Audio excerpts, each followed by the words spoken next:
talk about basically welfare fraud. It's costing us tens of billions of dollars, known as SNAP, the supplemental, the supposed nutritional assistance program. Wait until you hear what I have for you today. Now, I know a lot about this because I'm a former social worker. My first job out of college in 1965, if you can believe it, was as a welfare investigator. They changed the name of it from the welfare department to something else. I don't remember what. And the welfare bums were called clients. We weren't allowed to call them anything but clients. This is what started me on the road to being a conservative. They were living better than I was. I was living in a shitty apartment in Flushing, New York. I didn't have the money to buy furniture. I had to put a mattress on the floor and get the orange crates for my end tables. I'm telling you the truth. And I was a college graduate. Now I go into these welfare dens. My beat was on the Upper West Side of Manhattan, which is very intriguing. It's a stronghold of psycho liberals from hell. And I saw these people hiding telephones inside drawers. I saw women who were allegedly living alone. I'd go in the apartment and I'd find a pair of size 15 shoes that their boyfriend was hiding. So let's talk about the food stamp fraud, the SNAP fraud, the supposed nutritional assistance program. I know that a couple of judges, they're bought and sold for like two. I don't want to use vulgar language, but let's say everyone's seen enough mafia movies. Go to The Godfather. He says, you own the judges, don't you? You own the politicians and the judges? Okay, thanks, Guido. Can't use the word Guido. Or thanks, whatever, Harold. So Harold owns the judges. Harold owns the judges, and the judges say, you can't take them off SNAP. You got to give them the benefits. What benefits? What do you mean? They earn the benefits? That's when they switched it from a welfare to benefits. Yeah, benefits. I owe them something. So I'm glad the Trump administration is cracking down. I want to see people go to jail. That's what I want to see. Prison, prison, prison. I want to see the organized retailers. I want to see the government workers. I want to see the state agencies who are working in this. I want to see the retailers who are cashing in on this. I want to see the clients, okay? I want to see them in prison. I am so sick and tired of supporting bums. Now, before I go into the details about the food stamp fraud, the SNAP fraud, I want to say this. Yes, a legitimate society is a caring society. And yes, there is excess food that unto itself could be given to the people. If it was really about food, 30% of our grocery items are the fresh stuff is given away. They give it away to food banks because they don't know what to do with it. It's the toughest business in the world to be in. That's why this Mamdani is such a fool. He knows better than that. He understands that he can't run government-owned grocery stores. But anyway, so they could give away the food to the bums. Let them line up for the boxes of cheese and boxes of lettuce, boxes of carrots that they're giving away anyway. Now you say, okay, so they're seniors or seriously disabled. Fine. Have the welfare workers deliver them the food. How's that? That'll only cost a few $1 billion a year. Have them deliver them to Mr. Smith over there somewhere. But let's look at the actual food stamp fraud. Greatest article on this was written by Chris Edwards for the Cato Institute about the billions of dollars that are lost through fraud and abuse.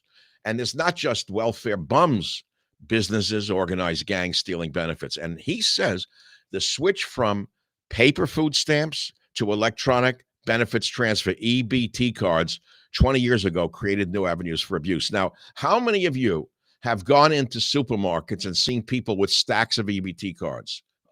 Many of you. So how does it work? One, selling benefits to retailers.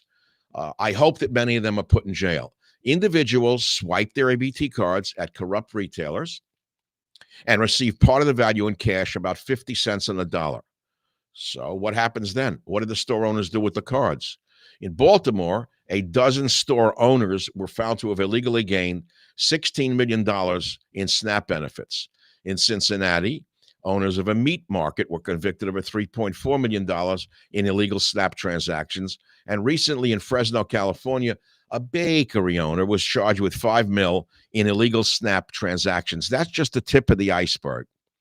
Another area of fraud is selling benefits to individuals. How does that work? People on welfare with a SNAP card sell their EBT benefits to others at a fraction of the value for cash. And some people put their own food stamps on sale for sale online, if you can believe it, while the others traffic online in stolen EBT card numbers and pins. This is how bad it is. It's a multi-hundred-billion-dollar business. That's why Trump's cracking down, and that's why these corrupt judges should be investigated immediately and thrown in jail, because the stench from the bench is making me clench. What are the other scams that the judges and their partners in the EBT business are doing? 3, reselling food. People buy food with their EBT cards and then resell the food to other retailers for cash at a fraction of the value. They don't need the food. What, are you kidding? Look at all the fatzos on EBT cards. We're told that they're overweight and they're fat. Where do you think they're getting the money from? EBT cards. In New York City, a government worker and her associates, pocketed 1.8 mil partly by buying energy drinks with EBT cards and reselling them to corner stores, the so-called sacred bodegas. In Brownsville, Texas, a pair of thieves gained 1.2 mil from SNAP transactions, partly by buying food with fraudulent EBT cards and then reselling it, you ready for this, in Mexico. I like to be in America, everything free in America. Okay. What else are the fraudsters doing? Well, let's look into it. This article's great. The Cato Institute. 4, card skimming. In recent years, EBT benefit theft through card skimmers has skyrocketed across the nation at retailers from corner stores to Walmart. EBT numbers and pins are a great target for theft because the cards do not have chips.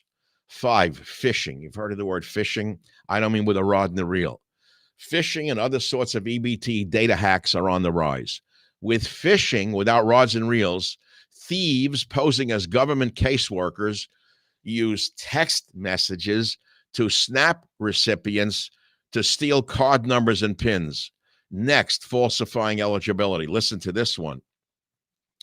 To gain SNAP benefits illegally, people falsify their income, their assets, employment status, number of children, allowable deductions, and other personal details. That's what I was telling you. When I was a social worker in New York on the Upper West Side, I had to go in and I had to knock on a door. Welfare, I would say welfare, and you'd hear them scrambling around. Welfare, scrambling around. You hear stuff moving. They'd hide the guy that they were living with in a closet. Unfortunately, I couldn't scramble fast enough. I'd go in, and there'd be a pair of size 16 shoes on the floor from a so-called single mother with a baby. The babies are nothing but welfare. They have babies over there just to get welfare. Don't get me started on sterilization because you're going to call me a Nazi, which I'm not. But if you want to go on welfare, you're not going to have any babies. I'm sorry. It's the end of the road. We don't need any more welfare babies because it's generational. Do you understand that? Multiple applications in Florida. A couple used stolen identities from nearly 700 people to apply online for EBT cards, and 100 of the applications were approved out of the 700. You know, they do numbers, right?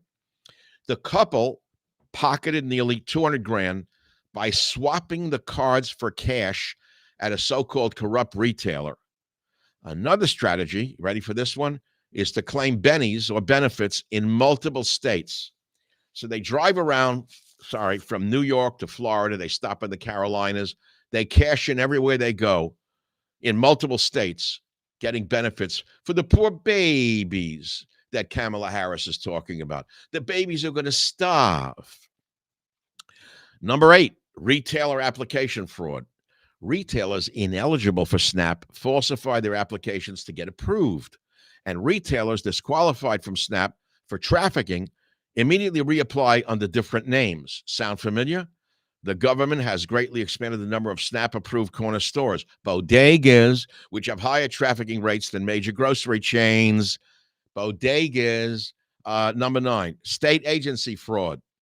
State governments are supposed to tackle SNAP recipient fraud, Governor Newsom. The federal government provides bonuses and penalties for the states based on their payment error rates. But this system has produced the opposite.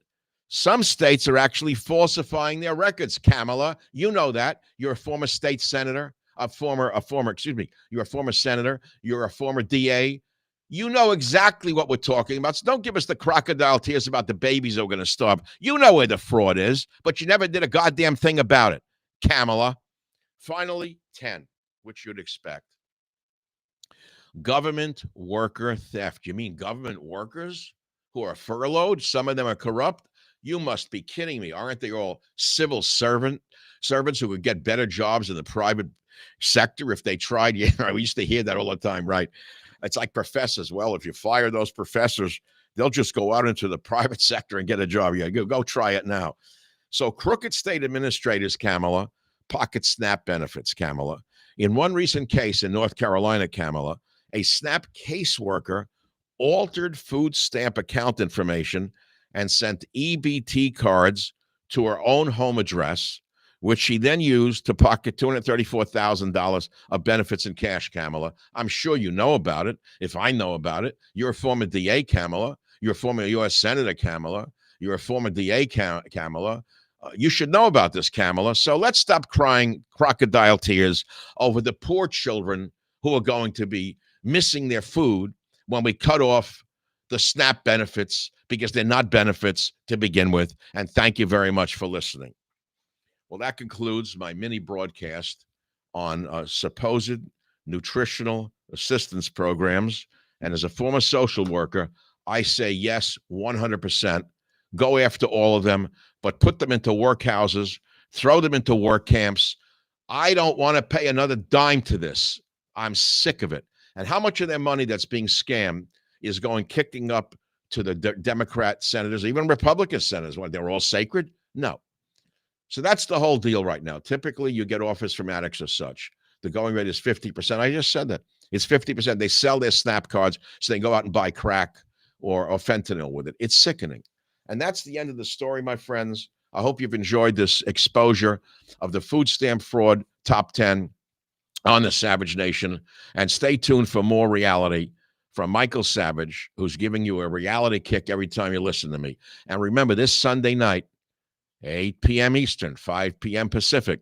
Well, it's not live. It's a recorded show on the Newsmax Broadcast Network. Thank you for listening. If you like what you see and you see what you like, just hit the like button, subscribe, ding the bell on whatever channel you're on.